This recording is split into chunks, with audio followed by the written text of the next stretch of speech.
Hello everyone, today I'm going to show you how to do the horizontal and vertical scroll in Figma.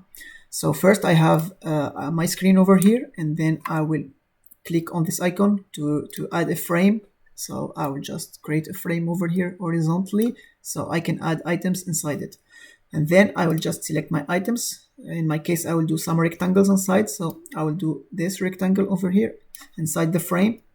And then I will just select the frame back and go to design, and then over here this icon to use auto layout. When I do use auto layout, it will select automatically the vertical layout, but since I want it horizontally, so I will just choose horizontal layout. And for the width, I will just choose hug contents. After that, we can just go and add more rectangles inside it. So I will just select my rectangle, Control C to copy it, and Control V to paste it. So it will automatically add some rectangles to the sides. I'll just paste more.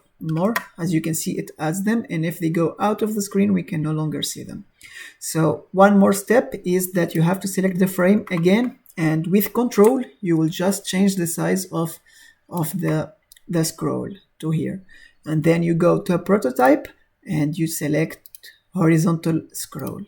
And we are done. To test this, we will have to go over here and go to preview. Once we enable the preview, we'll get this mobile phone over here. And if we test, you can see that we can scroll horizontally. So if you want also to have a vertical scrolling, so you have to just change this to vertical, and also to change this to vertical layout.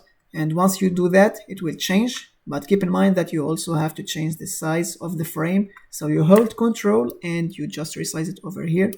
And if you test now, we'll just have to add more elements inside the list. So I will do Control V, and I will just resize the frame to the top. Let's make it over here, for example. And if I test it with the scroll, we can see that we can have the horizontal scroll. Thank you for watching, and don't forget to share and subscribe.